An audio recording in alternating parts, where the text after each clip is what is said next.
पिछले 3 सालों में ये साबित हुआ है कि जम्मू कश्मीर नॉर्मल ढंग से मैनेज हो सकता है। लाल चौक को एक हवा बना दिया था पहले कि लाल चौक में झंडा नहीं फहराया सकता है। आज तो रोज दिन 24 घंटे फहरता है। जम्मू कश्मीर एक सक्सेस स्टोरी ऑलरेडी बन रहा है और आगे इससे भी बड़ा सक्सेस स्टोरी होगा।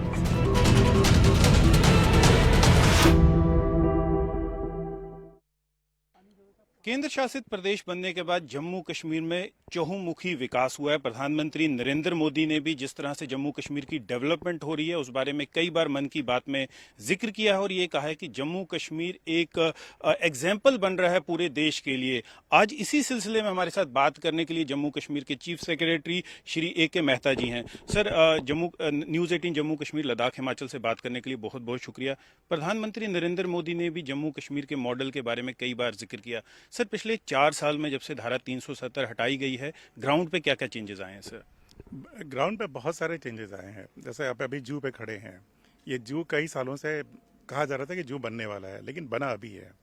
आज हम लोग जिस वजह से आए हैं कि यहाँ पे लॉयंस आए हैं, टाइगर्स आए हैं, तो जू को जैसा बनना चाहिए था अब बन गया है और मुझे उम्मीद है कि ये बहुत अच्छे जू में one of the best zoos in the country evolve करेगा। सर, लोगों का भी ये मानना है कि जो डेवलपमेंट है जिस स्केल पे हो रही है, जिस तरह रोड बन रहे हैं, एम्स है, बाकी जिस तरह के IIT जो पहले जिस तरह से उनकी पेस होनी चाहिए थी नहीं थी, लेकिन पिछले 4 साल में वो डेवलपमेंटल पुश जो है LG मनोज सिन्हा का, आपका, जितनी एडमिनिस्ट्रेशन है, डेवलपमेंट की तरफ उनका फोकस है। सर, जो पहले की सरकारें थी, क्योंकि आपने भी कई ऐसी फाइलें मंगाई हैं जो पहले काम सैंक्शन होते थे लेकिन ग्राउंड पे नहीं होते थे, तो सर उसकी वो किस सिमत में बड़ी है सर वो? मैं पहले ये बताना चाहूँगा कि क्या पहले काम हुआ क्या है, पहले उस बारे में एक बार हम लोग छोटे से थोड़ा विस्तार से बताना चाहूँगा। जैसे अब डिजिटल JNK की बात करिए तो 2021 में लगभग 35 सर्विसेज हुआ करती थी। अब 1075 सर्विसेज हैं और हम कंट्री में नंबर 1 हैं। तो इस स्पेस पे डिजिटाइजेशन मुझे नहीं लगता है कि किसी भी UT में, किसी भी स्टेट में, या मुझे लगता है कि ग्लोबली ऐसा कभी नहीं हुआ है कि इतने पेस पे डिजिटाइजेशन हुआ हो। उसका परिणाम क्या हुआ? परिणाम ये हुआ कि जो पैसे चलते हैं वो ज़मीन पे पहुंच जाते हैं। जैसे बीम्स हुआ, पेसिस हुआ, हमारा जो ऑनलाइन फोटोग्राफिक एविडेंस होता है और जो फिजिकल वेरिफिकेशन होता है, उसकी वजह से जो पेस ऑफ डेवलपमेंट है ऑलमोस्ट 10 टाइम्स बढ़ा है। 2018-19 में जब हम लोग बार बार ये जिक्र करते हैं कि 9,200 के आसपास प्रोजेक्ट पूरे हुए थे। लास्ट ईयर 22-23 में 92,000 प्रोजेक्ट्स पूरे हुए, little over 92,000। So it's 10 times. So that is the change. And why has this happened? It's happened because of absolute transparency we maintain. तो आप किसी भी शहर को देख लो, श्रीनगर को देख लो, जम्मू देख लो। अब चूंकि जम्मू में खड़े तो जम्मू के बारे में 2-3 चीज़ें बताना चाहूँ। अभी रोपवे देखिए तो अभी हाल में आया है। आप फसाड लाइटिंग देखेंगे, जो भी ब्रिजेस वगैरह के, वो अभी हाल में आया है। अगर आप अभी आज जहाँ खड़े हैं वो भी अभी हाल में हुआ, जू है। इसके अलावा मल्टी लेवल पार्किंग है, अप्सरा रोड है, आगे आने वाले वक्त में और ऐसे कई प्रोजेक्ट है। सुचेतगढ़ का रोड है, घराना है, सुरिनसर है, मानसर के डेवलपमेंट हो रहा है। आसपास में किसी भी इलाके में देखें तो आपको हर इलाके में बहुत सारे डेवलपमेंट के प्रोजेक्ट्स नज़र आ जाएंगे।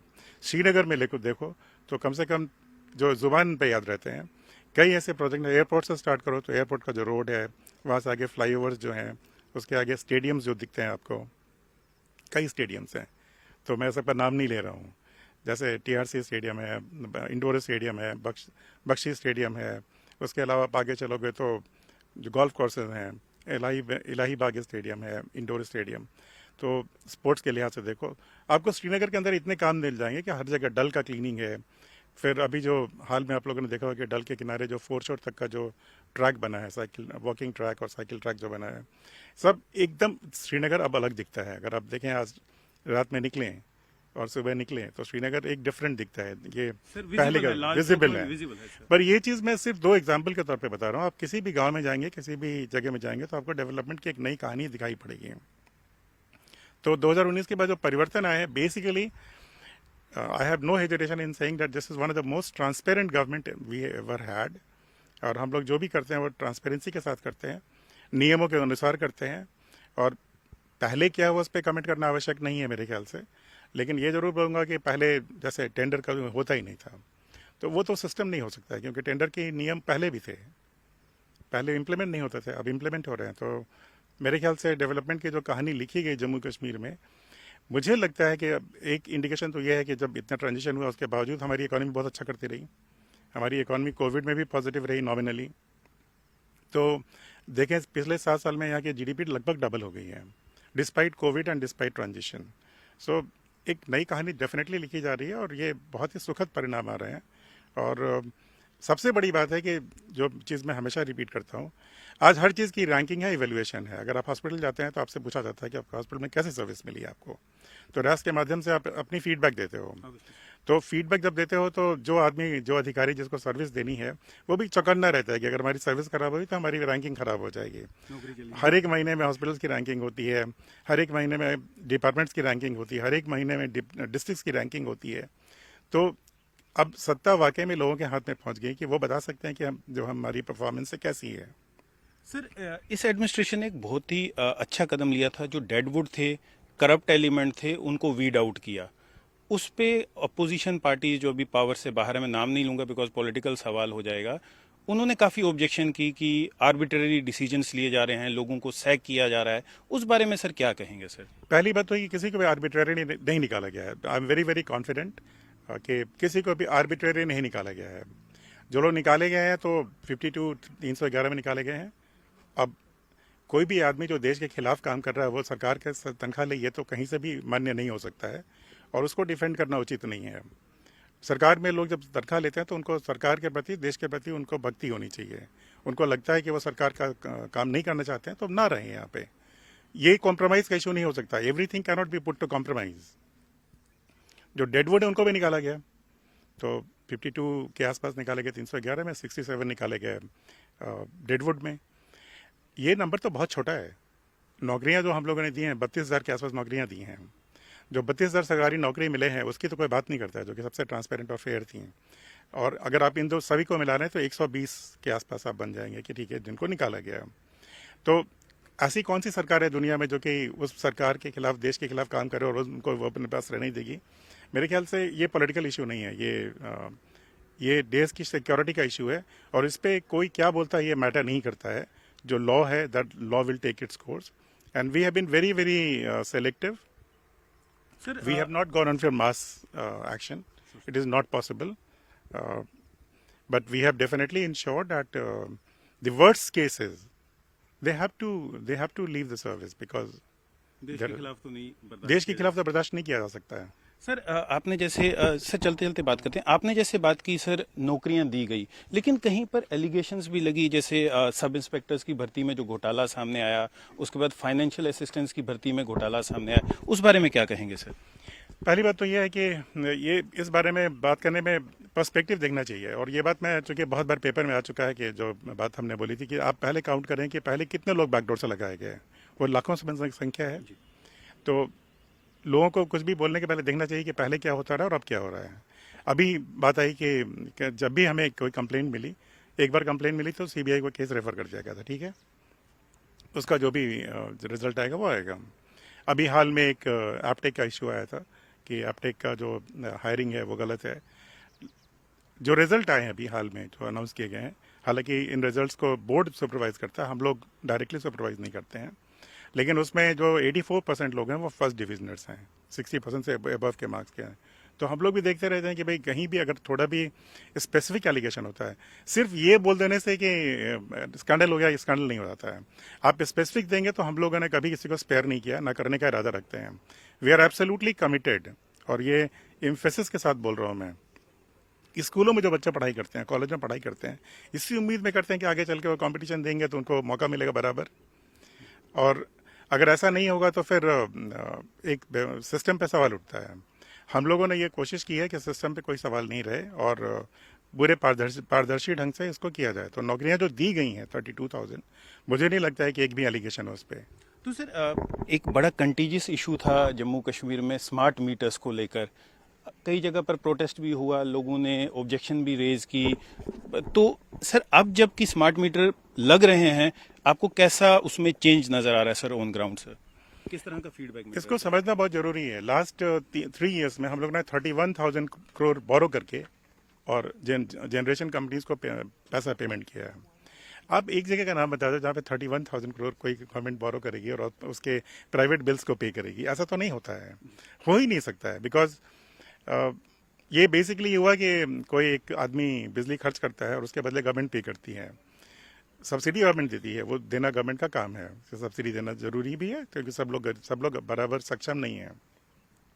लेकिन सब्सिडी के बाद भी सबसे सस्ती बिजली जेएनके में है, तो लोगों को तनख्वाह भी देनी है, डेवलपमेंट भी होना। तो अगर ये पैसे बिजली के बिल को चुकाने में चले जाएंगे तो नौकरियां कहाँ से मिलेंगी, तो बाकी डेवलपमेंट कैसे होगा।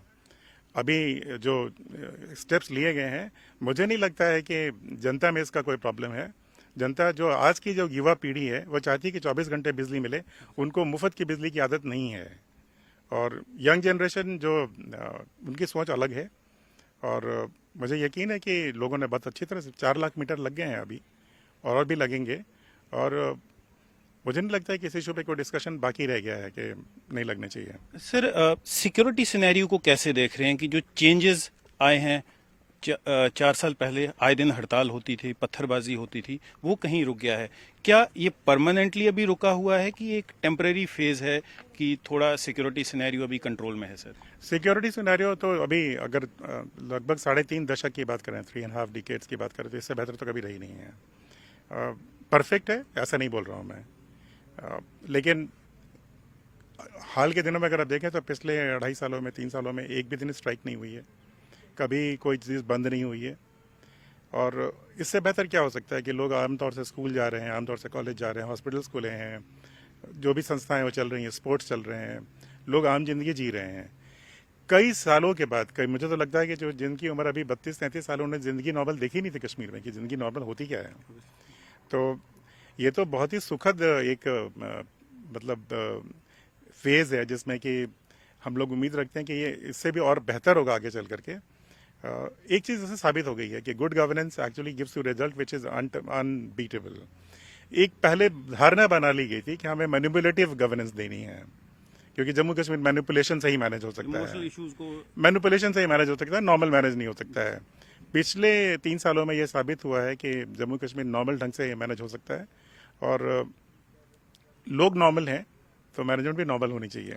मैनिपुलेशन की आवश्यकता नहीं होनी चाहिए। वे फॉरवर्ड अब क्या है sir? How do you see Jammu and Kashmir after?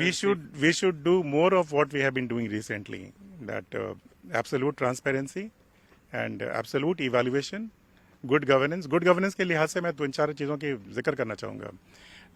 District good governance index launch करने वाले हम लोग पहले थे, एस्पिरेशनल पंचायत चलाने वाले हम लोग पहले हैं, और पंचायत की रैंकिंग भी हम लोग पहले हैं कंट्री में जो उन्होंने रैंकिंग करी।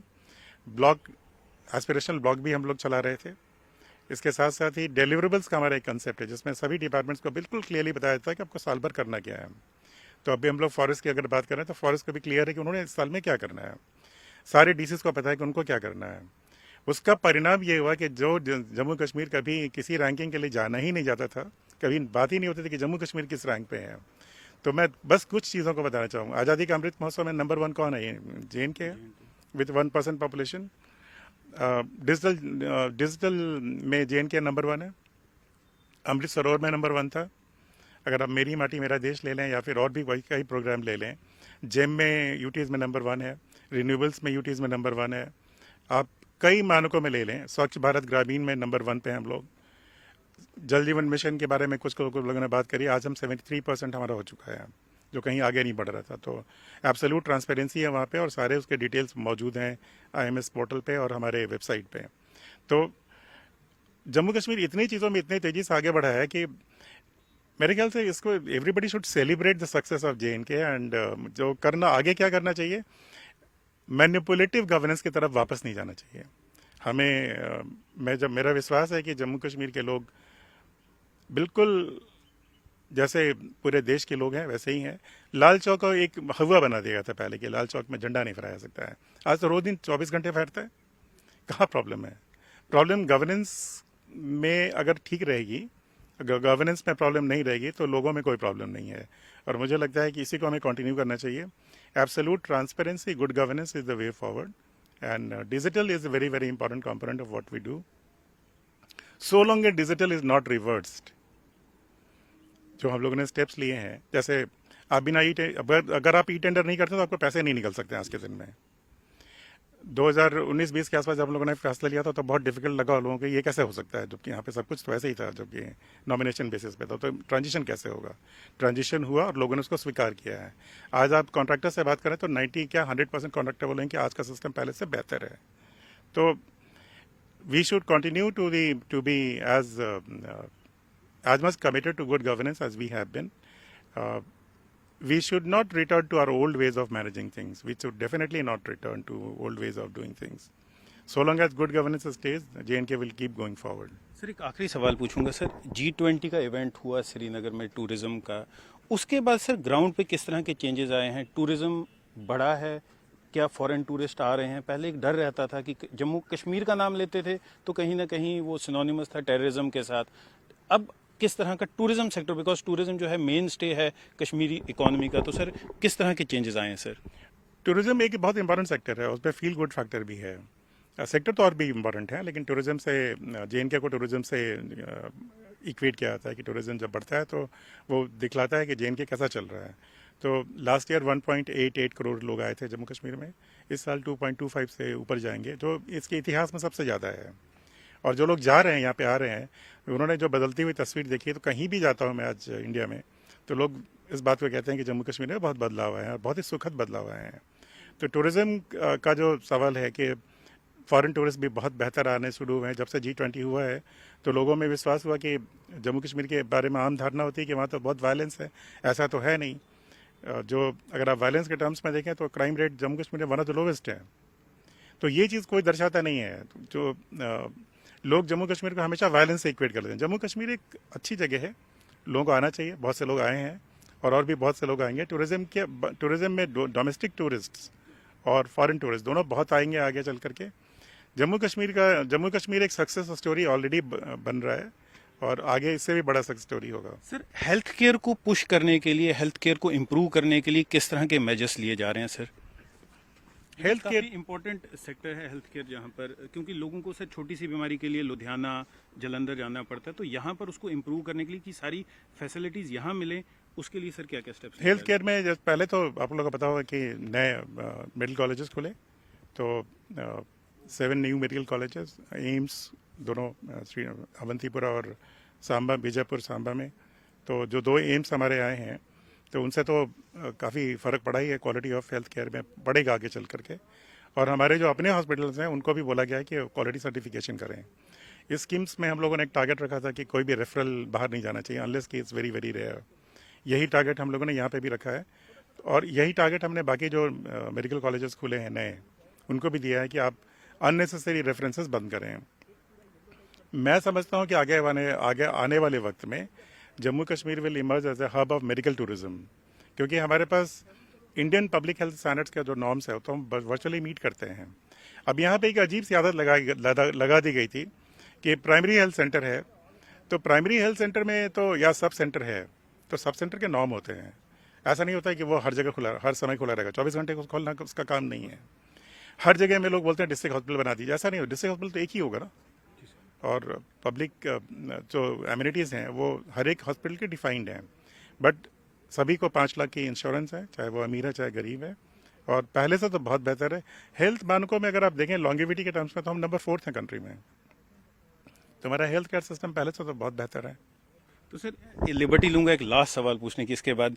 सर इस पूरे टेन्योर को अगर आप सम अप करेंगे, व्हेन यू लुक बैक, तो कैसे देखेंगे sir? Rule of law, whether it is functioning in any department, we have been able to establish rule of law and good governance. The 2 fundamental things we have done. बाकी तो उसके dimensions हैं, जैसे digitization is a dimension. अब अगर आप revenue records की बात करें तो पूरी तरह digitize हो गया है, तो that's element of good governance. अगर मुझे एक शब्द में बताना हो कि क्या फ़र्क पड़ा है तो good governance and rule of law is the basic difference that has come about. And I think so long as we stay on that path, we are going to do very well. Thank you sir, thank you so much. Thanks a lot. तो ये थे जम्मू कश्मीर के chief secretary Arun Kumar Mehta, जिन्होंने ये कहा कि rule of law and good governance establish की गई है जम्मू कश्मीर में। कैमरामैन आशु के साथ न्यूज़ 18 JKLH के लिए मैं तेजिंदर सिंह सोढ़ी।